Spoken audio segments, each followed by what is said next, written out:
Salam catur, jumpa kembali di ruang latihan catur sistematis. Kali ini saya akan tampilkan kembali video partai menarik di antara Grandmaster berelo rating 2500.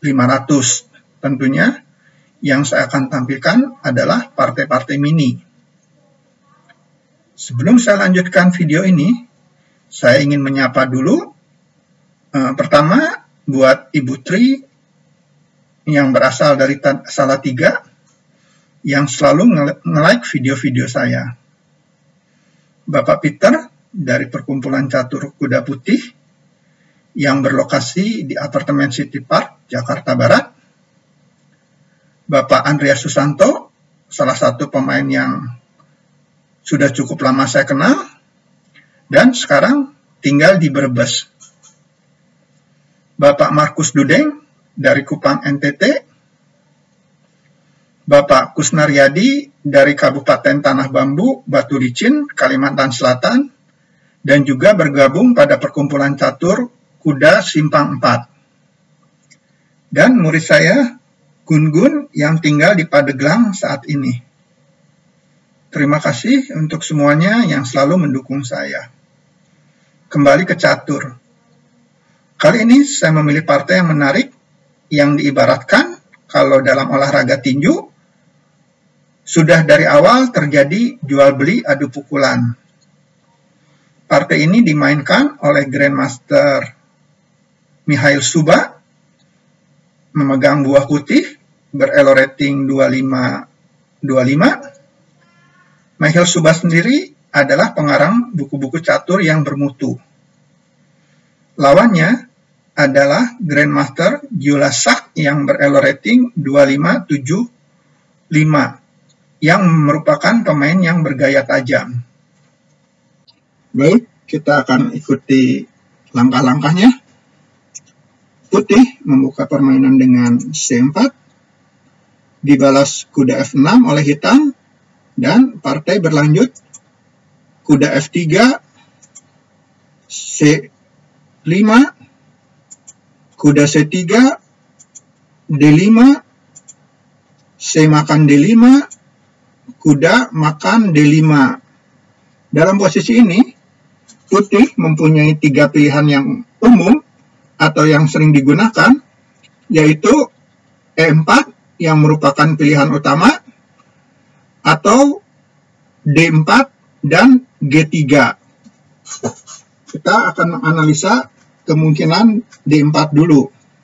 Baik, ketika D4 dilangkahkan oleh putih, hitam akan menjawab dengan kuda makan C3, B makan C3, G6, E4, gajah G7, benteng B1. Terjadi bentuk yang hampir mirip dengan pembukaan Grunfeld. Dan partai berlanjut rokade, gajah E2, B6, rokade, gajah B7.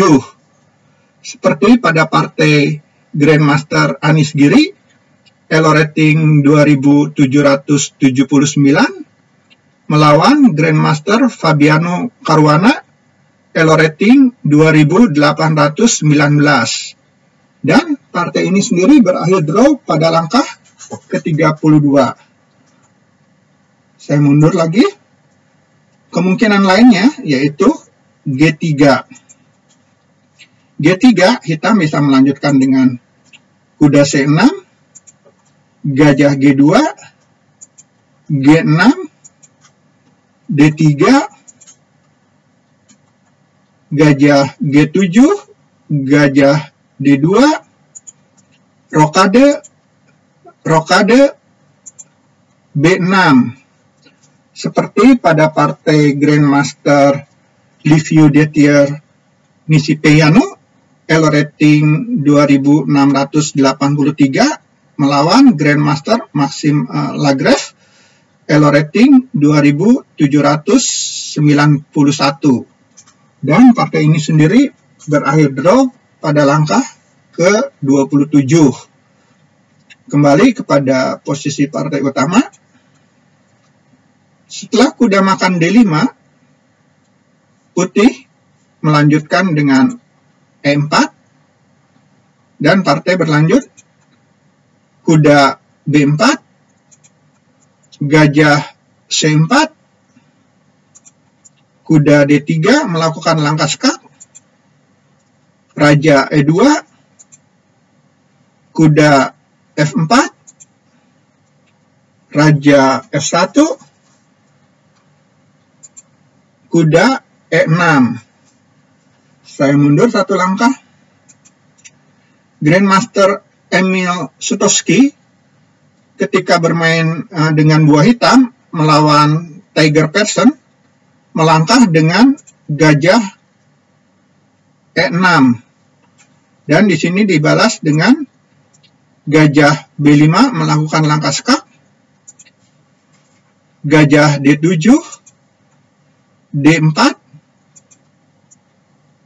C makan D4, gajah makan D7 melakukan langkah skak, kuda makan D7, kuda makan D4, E5, dan seterusnya. Partai ini sendiri berakhir draw pada langkah ke-44. Kembali kepada partai utama. Setelah kuda E6, putih melanjutkan kuda E5, langkah bagus dengan kontrol yang cukup banyak, yaitu C6, D7, F7, G6. Menteri D6, F4. Di sini putih memilih bermain dengan varian yang tajam. Partai berlanjut kuda C6. Saya mundur satu langkah. Jika dalam posisi ini hitam melangkah kuda makan F4, maka putih akan melanjutkan dengan gajah makan F7 melakukan langkah skak, raja D8, D4, menteri F6, raja G1, dan putih mempunyai posisi yang jauh lebih bagus daripada hitam. Kembali kepada posisi partai utama. Setelah kuda C6, putih melangkah menteri A4, menambah tekanan, dan melakukan ikatan pin terhadap kuda yang berada di C6.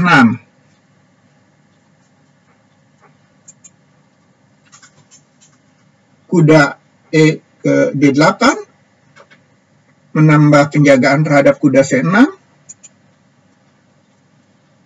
D4, langkah bagus untuk membongkar pusat. C makan D4, kuda B5 mengancam menteri sekaligus mengancam pion yang berada di D4. Menteri B8, kuda makan D4. Dan di sini hitam melakukan langkah salah, yaitu dengan melangkah F6.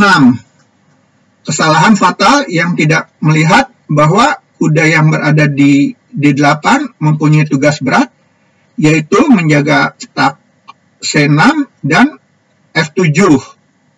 Sebaiknya di sini hitam mengorbankan satu pion dengan melangkah, saya mundur satu langkah, yaitu E6. Dan partai bisa berlanjut kuda makan C6, B makan C6, kuda makan C6, kuda makan C6, menteri makan C6, gajah D7, dan posisi hitam cukup oke. Kembali kepada posisi partai utama. Setelah hitam melangkah F6, putih melanjutkan kuda D makan C6, B makan C6. Perhatikan, dalam posisi ini putih mempunyai dua ancaman, yaitu menteri makan C6 dan gajah F7. Tentu saja di sisi lain, kuda yang berada di D8 mempunyai tugas yang berat, yaitu menjaga kedua petak tersebut, yaitu petak F7 dan C6. Dan di sini putih cukup menggunakan tema mengalihkan perhatian, yaitu dengan langkah gajah F7. Yang mau tidak mau, hitam melangkah kuda makan gajah yang berada di F7. Partai berlanjut, menteri makan C6 melakukan langkah skak, raja D8, kuda F7, dan melakukan langkah skak mat. Demikian partai berakhir. Pelajaran yang dapat dipetik dari partai ini, yaitu janganlah kita membela pion malah merusak posisi, dan kita jangan ragu untuk mengorbankan pion jika ada inisiatif yang dapat diambil. Semoga partai ini bermanfaat dan tetap semangat. Salam catur, gens unasumus, terima kasih.